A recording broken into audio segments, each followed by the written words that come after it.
Greetings, everyone. Today we look at window number 14, the window dedicated to St. Maria Goretti. St. Maria Goretti is one of the youngest saints of the Roman Catholic Church. She died a martyr because she would not give in to the sin of sexual immorality. She thus upheld her own sanctity in the face of her neighbor's attempt to sexually assault her. I will tell you more of her story in a moment. Looking at the window, we see there the image of a white rose and a branch of oak leaves, suggestive of her purity and strength. She was born on October 16, 1890, in Cornaldo, in the Ancona province of Italy.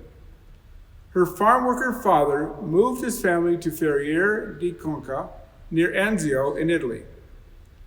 When he died of malaria, Maria's mother had to struggle to feed her children. Though the family circumstances were extremely difficult, they were very close and loved God. On July 5, 1902, Maria was sitting outside the steps of her home sewing. Her 18-year-old neighbor, Alessandro, surprised her and grabbed her from the steps. When he tried to rape her, Maria cried that it was a mortal sin and warned him that he would go to hell. She was only 12 years old at the time. When Alessandro persisted, she fought him and screamed, "No, it is a sin. God does not want it." At her words, Alessandro began to choke her. She said that she would rather die than submit to him. Upon hearing her words, Alessandro pulled out a knife and stabbed her 11 times. When she attempted to reach the door, he stabbed her 3 more times, then he ran away. Maria's mother returned home and found her bleeding on the floor. They quickly took her to the nearest hospital in Nettuno, where she underwent surgery without anesthesia. Unfortunately, her wounds were beyond the surgeon's ability to help. Halfway through the surgery, the man asked her, "Maria, think of me in paradise." As she lay on the table, she looked up at him and said, "Well, who knows which of us is going to be there first?" She did not realize how terrible her situation was. The surgeon replied, "You, Maria." She said, "Then I will think gladly of you."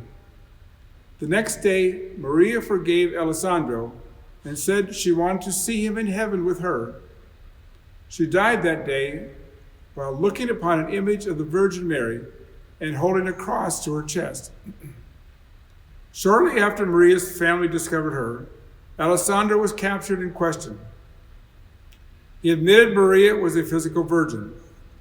He was unable to assault her and was consequently sentenced to 30 years in prison. He also admitted that he had attempted to persuade her to accompany him to bed on several occasions in the past, and that he had previously attempted to rape her. Alessandro remained unrepentant for his actions until he had a dream where he was in a garden. Maria was there with him, and she gave him lilies, which immediately burned in his hands. When he woke up, he was a changed man. He repented of his crime and lived a reformed life. When he was released 27 years later, he went directly to Maria's mother's house and begged Maria's mother for her forgiveness, which she gave him, saying, "If my daughter can forgive him, who am I to withhold forgiveness?" Maria Goretti was beatified by Pope Pius XII in a ceremony at St. Peter's Basilica on April 27, 1947.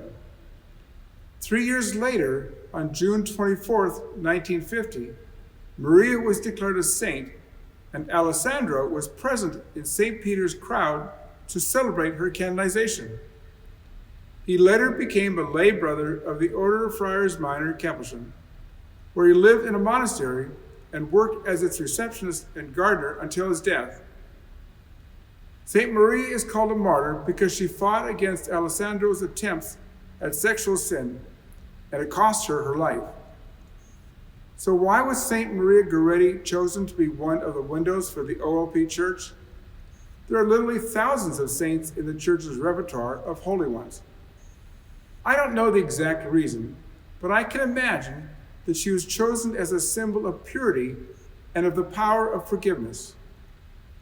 We live in such a hypersexual society that her life and fight against impurity stood out not only in her day, but especially in our own.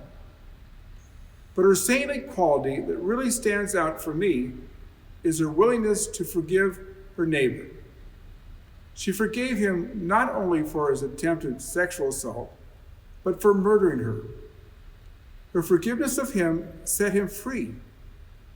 Forgiveness and mercy are those Christ-like characteristics that all of us are called to emulate.